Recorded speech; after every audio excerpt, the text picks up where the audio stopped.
नमस्कार दोस्तों, आपका आर्यास अकेडमी में स्वागत है। आज का हमारा टॉपिक है अजंता गुफा। हमारी गुफाओं की सीरीज चल रही थी, उसमें ये सेकंड टॉपिक है अजंता की गुफा। चलिए शुरू करते हैं, आते हैं अपने टॉपिक पे। सबसे पहले हम देखते हैं कि अजंता गुफा किस धर्म से जुड़ी हुई थी। गुफाओं में ज्यादातर धार्मिक चित्र बने हैं, ठीक है। तो अजंता गुफा क्या थी? अजंता गुफा में किसका प्रभाव था? अजंता गुफा में बौद्ध धर्म का प्रभाव था। किसके कुछ चित्र बने हैं? बौद्ध धर्म के चित्र बने हैं। अजंता गुफा में सभी जो चित्र हैं वो किसके बने हैं? बौद्ध धर्म के बने हैं, ठीक है। हम बौद्ध और जैन धर्म इसके बाद पढ़ेंगे, साथ में ही पढ़ना था बौद्ध और जैन धर्म, लेकिन अजंता गुफा पढ़ने के बाद अजंता गुफा के साथ साथ ही बौद्ध और जैन भी पढ़ेंगे। चलिए तो अभी देखते हैं हम बौद्ध धर्म अजंता गुफा, जिसमें कि बौद्ध धर्म के ही चित्र बने थे। चलिए देखते हैं इसका समय क्या था। देखिए इसमें जितने भी पॉइंट्स रखे गए हैं वो सारे क्वेश्चन आए हुए हैं टीजीटी पीजीटी में, नेट में, जेआरएफ में, कहीं ना कहीं ये सारे क्वेश्चन कला के आए हुए हैं, वही क्वेश्चन रखे गए हैं। चलिए तो सबसे पहले तो देखते हैं अजंता गुफा में किस धर्म से जुड़ी हुई है, किस धर्म का प्रभाव है, किस धर्म के चित्र बने हैं। तो किसके हैं? बौद्ध धर्म के। उसके बाद देखते हैं कि अजंता का समय क्या है। तो अजंता का मतलब अजंता के चित्र कई काल में बने हैं, ठीक है, कई राजवंशों के शासन काल में बने हैं। तो अजंता का जब पूरा समय पूछा जाएगा तो कितना है? 200 बीसी से 650 एडी, पूरा ये समय है बनने का, ठीक है। और ये है कहाँ पर, किस राज्य में है? तो महाराष्ट्र राज्य में है। और महाराष्ट्र राज्य के किस जिले में है? तो ये औरंगाबाद जिले में स्थित है। तो अजंता का इतना तो समझ में आ गया कि ये कहाँ पर है और किस राज्य में है। चलिए आगे देखते हैं, थोड़ा सा बड़ा कर लेते हैं। हाँ, आगे देखते हैं अजंता गुफा किस पहाड़ी पर है? क्वेश्चन पूछा जाता है तो सतपुड़ा पहाड़ी को काट कर बनाई गई है। किस पहाड़ी पर है? तो सतपुड़ा पहाड़ी पर है। विंध्य पर्वत के दक्षिण में, अब क्वेश्चन है विंध्य पर्वत है उसके दक्षिण में सतपुड़ा पहाड़ी है। वहीं पर एक बागोर नदी बहती है। ऐसे है, ऐसे ऐसे ऐसे एक पहाड़ी है, ठीक है, यहीं से ऐसे ऐसे ये बागोर नदी बहती है, ठीक है। ये बागोर नदी बह रही है, यहीं पे काट कर ये बनाई गई है गुफाएं। तो इनको, ये नदी कौन सी है? बागोरा या बागुर नदी कहते हैं इसे, बागोरा या बागुर, कहीं बागुर आ जाएगा या बागोरा आ जाएगा। के अंतिम मोड़ पर बाएं तट पर स्थित है। ये जो नदी है इसका जो अंतिम मोड़ है, जो अंतिम मोड़ है उसके किस किस तट पे है? उसके बाएं तट पे है। ये क्वेश्चन पूछा जाता है कि बागोरा नदी के किस तट पे है, दाएं बाएं, तो बाएं तट के उत्तर में स्थित है, ठीक है। चलिए इतना तो हो गया, आगे आगे बढ़ते हैं। हाँ, और सतपुड़ा पहाड़ी में ये सतपुड़ा पहाड़ी जो है उसमें हरसिंगार के पौधे बहुत ज्यादा हैं। जो सतपुड़ा की पहाड़ी है वो पूरे हरसिंगार के पौधे से ढकी हुई है, ठीक है, आच्छादित है, ढकी हुई है। अजंता का जो नामकरण अजंता क्यों रखा गया, ये क्वेश्चन आता है। तो अजंता जो है अजिष्ठा ग्राम के नाम पर, अजंता जहाँ पर है वहीं पर पास में एक गांव है, 6 किलोमीटर लगभग माना जाता है, वहीं पास में एक गांव है अजिष्ठा, उसी के नाम पर इसका नाम अजंता पड़ा है, ठीक है। चलिए आगे बढ़ते हैं।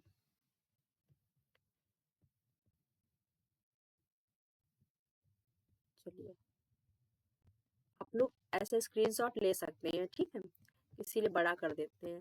बागोर नदी, बागोर जो नदी है के अर्धचंद्राकार होने के कारण क्वेश्चन ये पूछा जाता है कि जो अजंता की गुफा है कैसी है? तो वो अर्धचंद्राकार है, ऐसी है, ठीक है।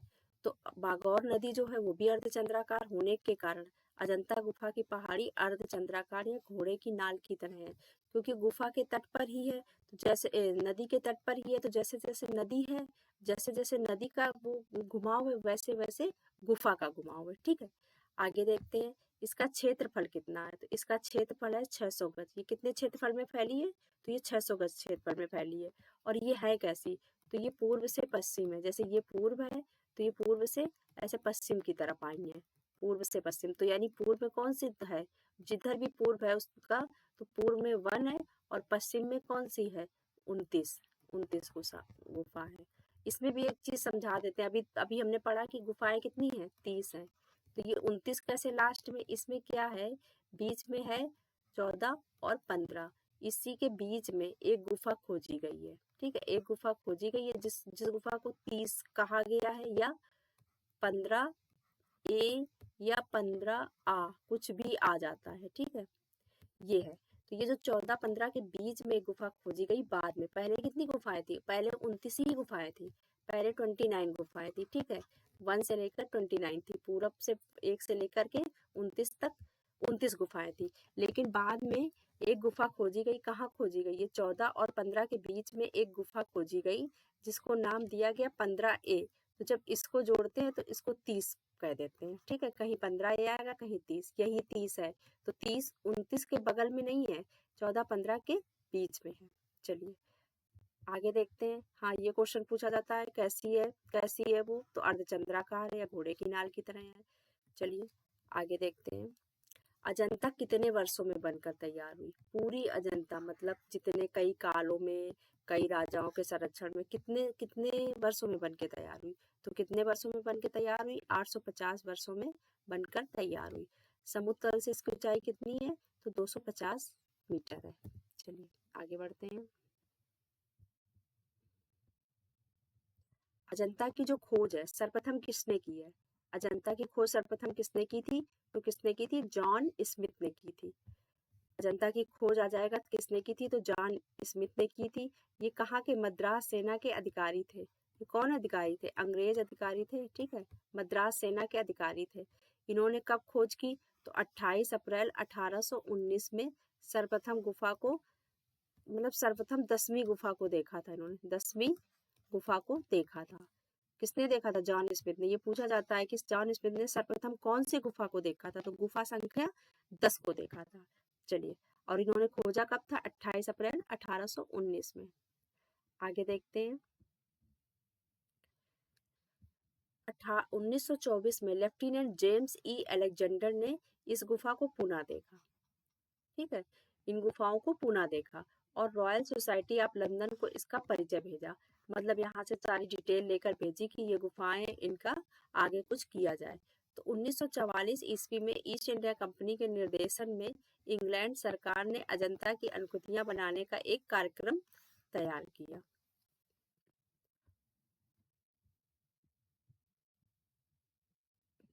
इंग्लैंड सरकार ने 1947 में, 44 में तो उन्होंने कार्यक्रम तैयार किया, 47 में इनकी सरकार ने अजंता की अनुकृतियां बनाने के लिए सर्वप्रथम रॉबर्ट गिल, किसे भेजा? रॉबर्ट गिल को भारत भेजा। इन्होंने क्या किया? कब भेजा इनको? 1947 में।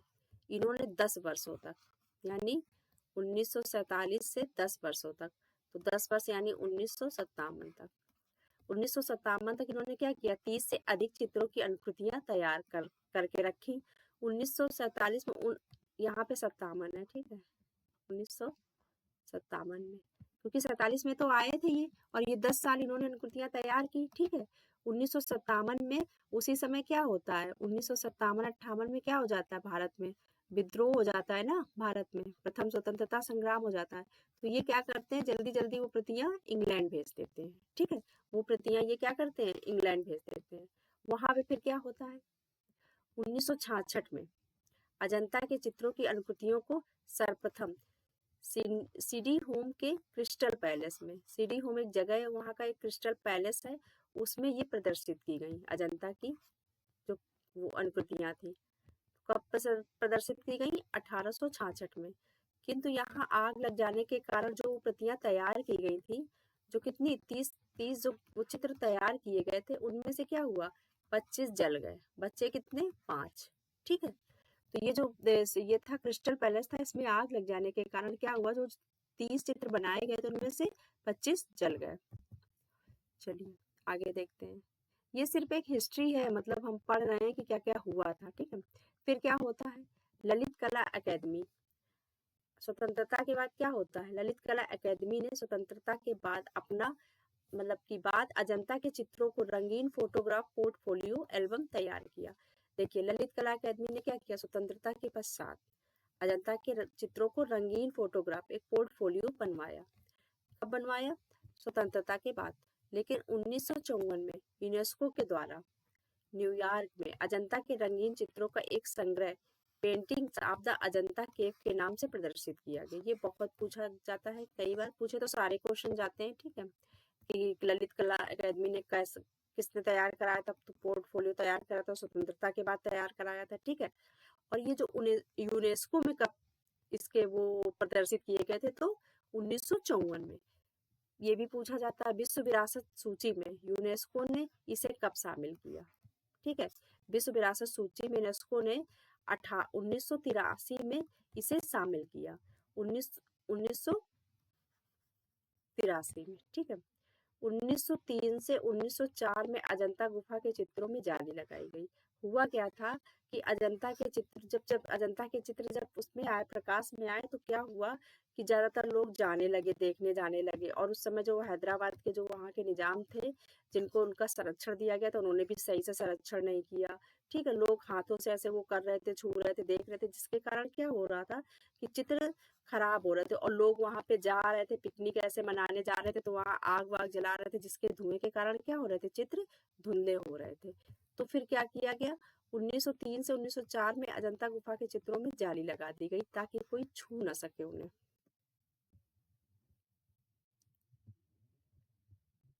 अजंता की गुफाओं को सबसे पहले किसने देखा था?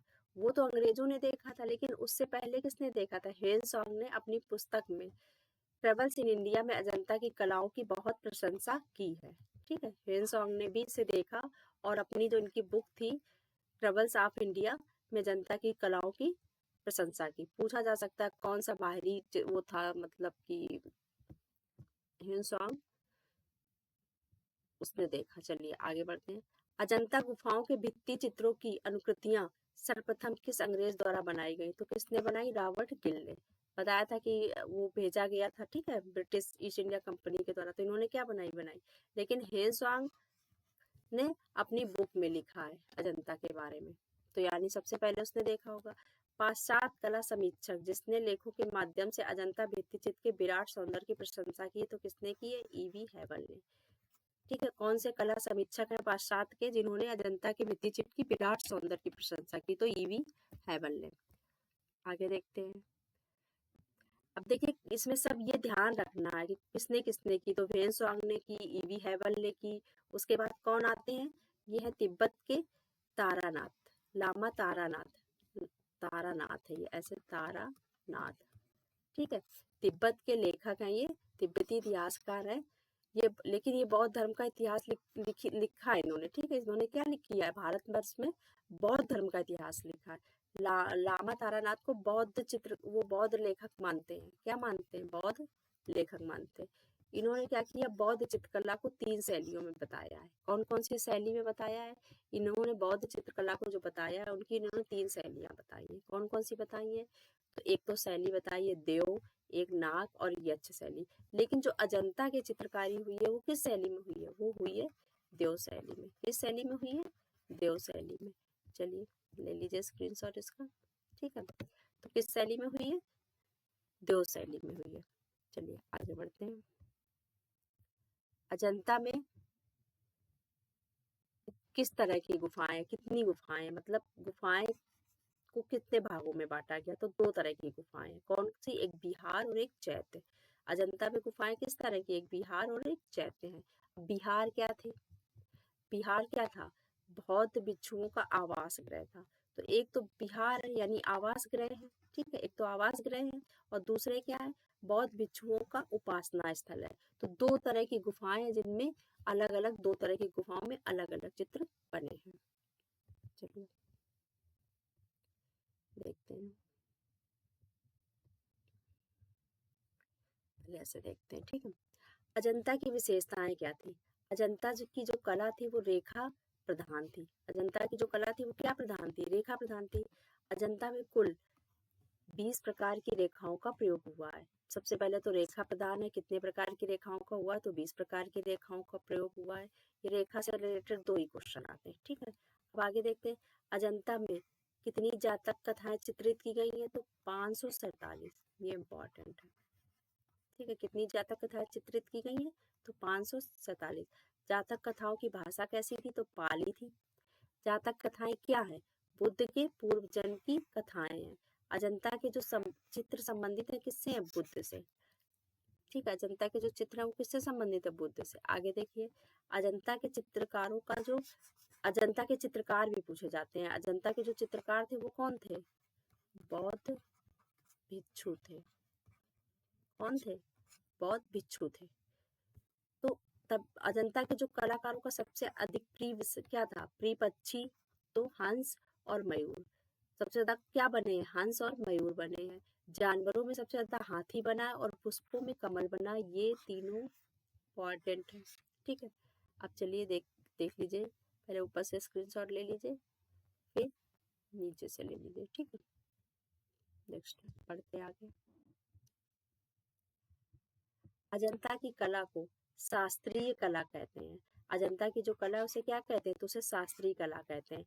अजंता के चित्रकारों ने बहुउद्देशीय परिप्रेक्ष्य का पालन किया है। तो क्या है बहुउद्देशीय परिप्रेक्ष्य? तो काल्पनिक है। कैसा है? काल्पनिक है। अजंता में अजंता से एलोरा की दूरी कितनी है? क्वेश्चन पूछा गया, लगभग 100 या 62 मील। ठीक है, आगे देखते हैं। विषय क्या था अजंता का? तो बौद्ध था। चलिए आगे बढ़ते हैं। अब देखते हैं, वाचस्पति जो गैरोला है, इन्होंने अपनी पुस्तक में भारतीय चित्रकला में अजंता के 3 भागों में बांटा है। अजंता को कितने भागों में बांटा है? 3 भागों में बांटा है। अब कौन कौन से 3 भाग हैं देखते हैं हम। अलंकारिक, रूप भेदिक और वर्णनात्मक। वाचस्पति गैरोला ने बताया है कि भारतीय चित्रकला में जो अजंता के चित्र हैं वो तीन तरह से देखे जा सकते हैं। कैसे? अलंकारिक, रूप भेदिक और वर्णनात्मक। तो पहले हम देखते हैं अलंकारिक। अलंकारिक में कैसे चित्र बने हैं? कैसे चित्र बने अलंकारिक में? चित्रित गंधर्व, अप्सरा, जानवर, फूल और लताएं तथा पक्षी, ये कैसे है? अलंकारिक है। अब रूप भेदिक में बोधिसत्व, पद्मपाणि, मरणासन राजकुमारी। ये जो मरणासन राजकुमारी ऐसा मानते हैं जो बुद्ध के भाई थे, नंद थे जो, उनकी पत्नी का चित्र है ये। ठीक, उनकी पत्नी का है ये चित्र, मरणासन राजकुमारी। लोकपाल तथा भगवान बुद्ध से संबंधित जातक कथाएं, ये सब किसमें आते हैं? रूप भेदिक में, जहाँ पे इनका रूप का चित्रण किया गया है। आगे आता है वर्णनात्मक में। तो इसमें क्या किया गया? चित्रित भगवान बुद्ध की जातक कथाएं की गई हैं। तीनों का डिफरेंस पता चल गया। चलिए पहले ऊपर का ले लीजिए स्क्रीनशॉट और उसके बाद नीचे का। चलिए,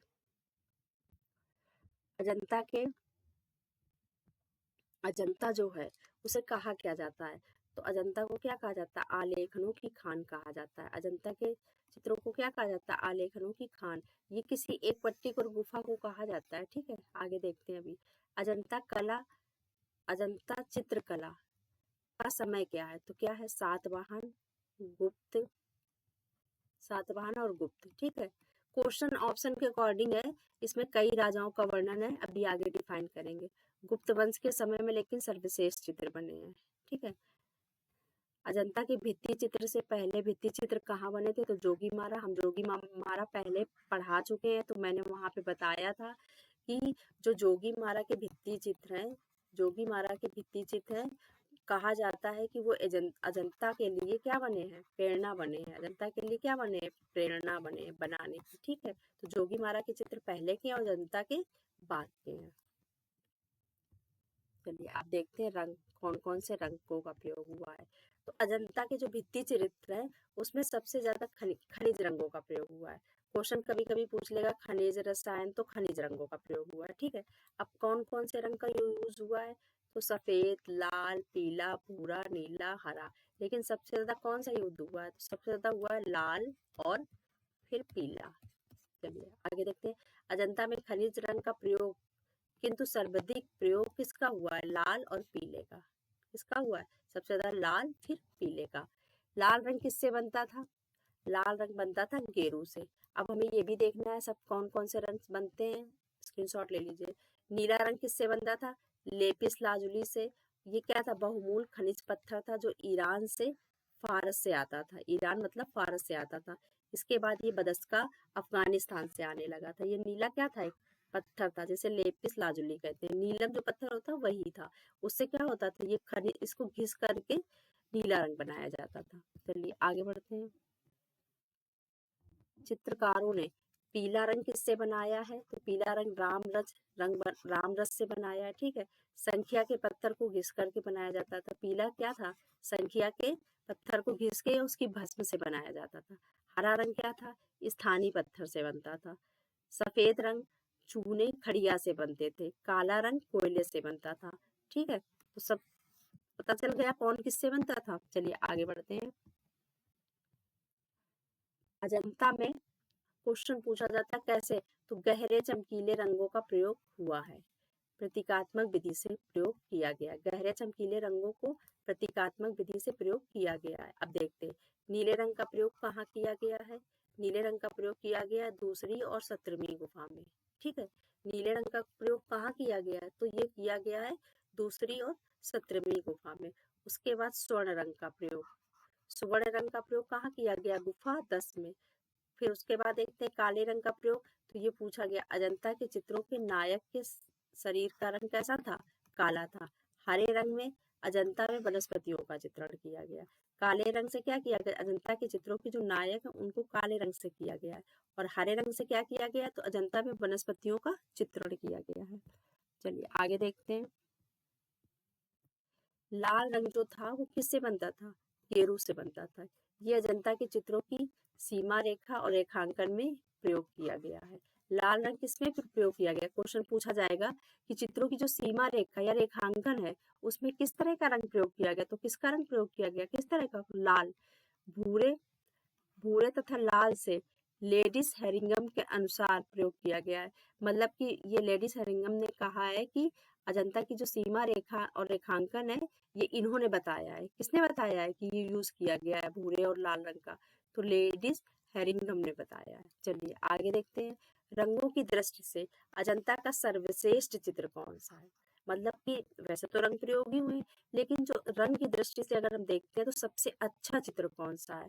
तो कौन सा है? महा गुफा नंबर 17 का महाहंस जातक है, जो अपने वर्ण विधान के कारण अंतरराष्ट्रीय ख्याति प्राप्त कर चुका है। तो ये इम्पोर्टेंट है, ठीक है। गुफा 17 में जो महाहंस जातक है वो अपने किस कारण प्रसिद्ध है? तो वो वर्ण विधान के कारण प्रसिद्ध है। चलिए आगे देखते हैं। अजंता चित्रकला का मुख्य माध्यम क्या था? अजंता जो चित्रकला है उसका मुख्य माध्यम क्या था? देखिए अगर पूछा जाता ऑप्शन देता है टेम्परा भी दे दे और ये भी दे दे फेस्को दे दे तो फर्स्ट क्या होगा? टेम्परा ही होगा, ठीक है। जो अजंता का मुख्य माध्यम था वो क्या था? टेम्परा था।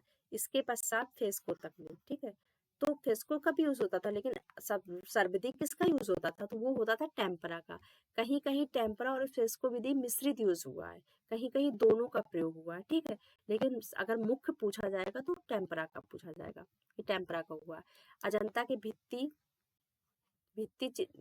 चित्र निर्मित करने की विधि क्या थी? तो क्या थी? एक तो फेस्को थी, एक टेम्परा माध्यम था, ठीक है। दो थी तो सबसे ज्यादा टेम्परा में हुआ, फेस्को दो दो विधियों में होता। अब देखते हैं भित्ति चित्र को अंग्रेजी भाषा में क्या कहते हैं। भित्ति चित्र अंग्रेजी भाषा से उत्पन्न हुआ शब्द है। भित्ति चित्र किस भाषा से उत्पन्न है? तो ये अंग्रेजी भाषा से उत्पन्न चित्र है, उत्पन्न शब्द है।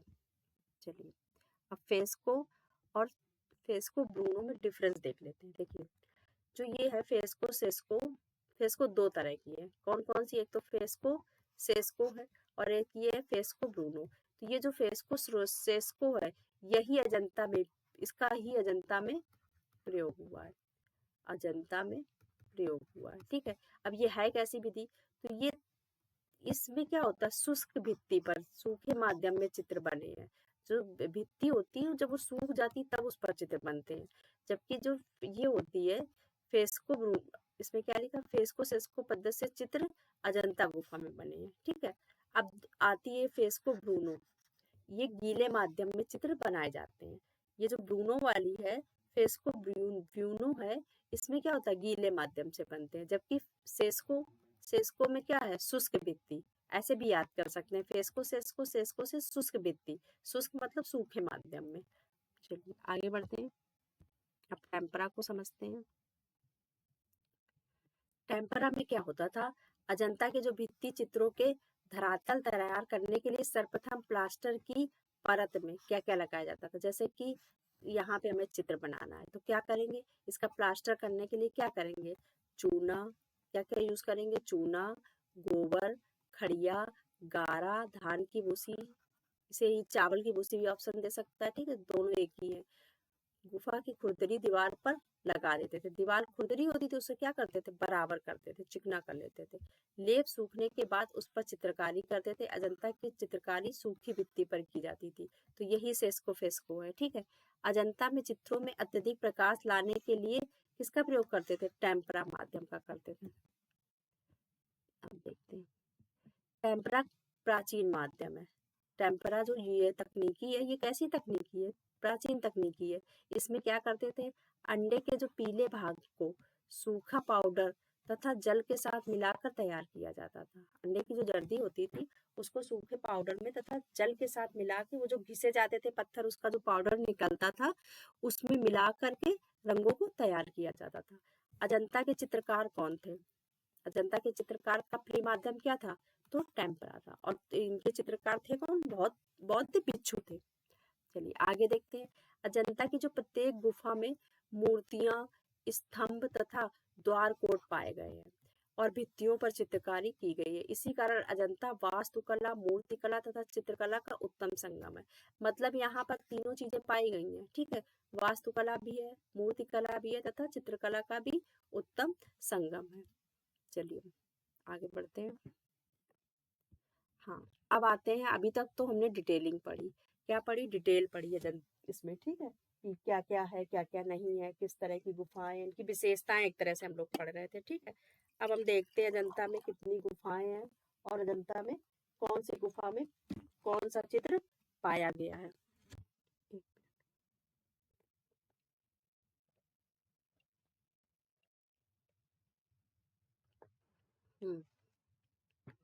चलिए तो आगे बढ़ते हैं।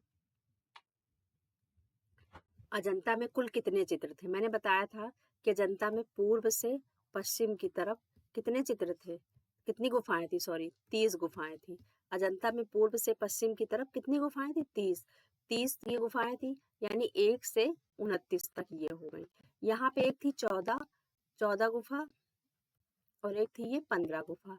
इसी के बीच में क्या था, एक 15A नाम से गुफा, या उसे 30, ये सब एक है, बना दी गई, ठीक है, खोजी गई, इसी को बना दिया गया। तो कितनी गुफाएं हो गई, पूरी 30 गुफाएं हो गई। चलिए अब इसको यहाँ हमने समझा दिया, अब देख लेते हैं, पढ़ लेते हैं इसको, ठीक है। पहले कितनी गुफाएं थी,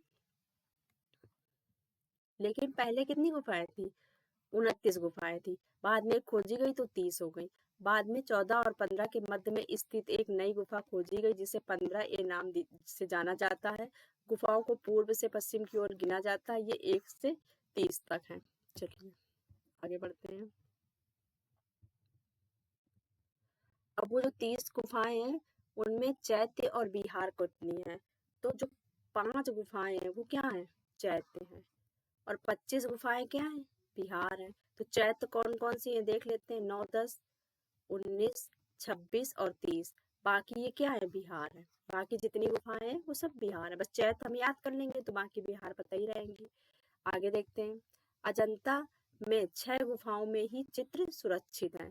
किसमें किसमें, अब ये देखिए, याद करने का तरीका कितना अच्छा, 1, 2, 9, 10, 16, 17, कुछ इसमें भी मिले हैं 6 में, लेकिन 6 में ही माने जाते हैं। अगर आएगा कितनी गुफाओं में चित्र है, तो 6 गुफाओं में ही सुरक्षित चित्र हैं। अजंता का सबसे प्राचीन चित्र, मतलब अजंता की जो सबसे प्राचीन गुफा है, चित्र नहीं गुफा, ठीक है, सबसे प्राचीन गुफा कौन सी है, तो गुफा 9, 10 है। कौन सी सबसे प्राचीन है, 9 और 10, और 9, 10 क्या है, ये चैत्य गुफा है, ठीक है। चलिए आगे पढ़ते हैं। गुफा 1, ठीक है, और एक चीज पीछे और रह गई, ये जो 9 है, ये जो 9 गुफा है, ये हीनयान हीनयान और महायान दोनों के चित्र इसमें बने हैं, ठीक है, हीनयान और महायान दोनों के इसमें चित्र बने, केवल किसमें, 9 में। चलिए बाकी आगे देखते हैं। अब आते हैं गुफा 1 से लेकर के 30 तक जो इम्पोर्टेंट चित्र बने हैं, वो किस गुफा में कौन सा चित्र है ये देखते हैं। चलिए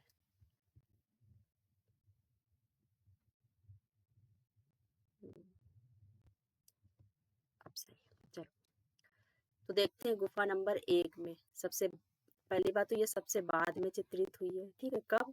7वीं शताब्दी में। निर्माण किसने किया है? तो चालुक्य ने किया है। अब चित्र देखते हैं। तो ये देख लिया गुफा 1 जो सबसे बाद में निर्मित हुई है और किसने किसने बनाई है? तो चालुक्यों ने। और कौन सी शताब्दी में? तो 7वीं शताब्दी में। चलिए आगे देखते हैं। अजंता में बोधिसत्व वाला पेंटिंग गुफा 1 में मिलती है। अजंता की जो बोधिसत्व वाली पेंटिंग है गुफा 1 में, यानी पद्मपाणि बोधिसत्व वाली जो पेंटिंग है वो किस गुफा में मिलती है? 1 में मिलती है।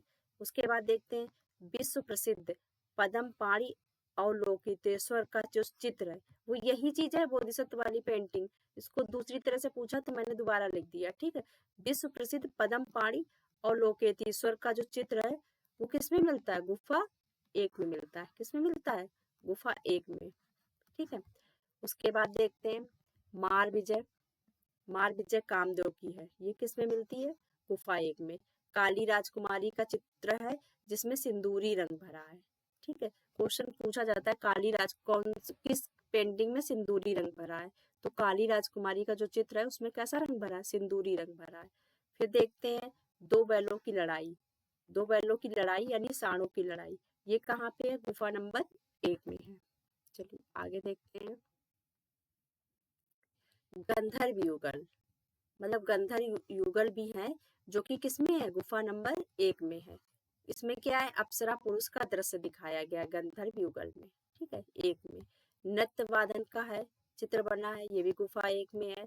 अलंकार अभिराय, ये भी गुफा 1 में है। उसके बाद राज दरबार में ईरानी दूत, ये पूछा गया है, ठीक है, ये किसमें है? 1 में है। शिवी जातक भी 1 में है। फिर इसमें विशेष है, इस गुफा संख्या को आलेखनों की गुफा कहा जाता है। मैंने अभी आगे पढ़ाया था ना कि जो अजंता है उसे आलेखनी की खान कहा जाता है। जो अजंता गुफा है उसे क्या कहा जाता है? आलेखनों की खान। तो ये किस गुफा को कहा जाता है? गुफा संख्या 1 को कहा जाता है। फिर उसके बाद देखते हैं शैल स्थापत्य के लिए जो श्रेष्ठ गुफा है वो कौन सी है? गुफा नंबर 1 है। शैल स्थापत्य के लिए सबसे कौन सी गुफा है? तो वो है 1 गुफा है।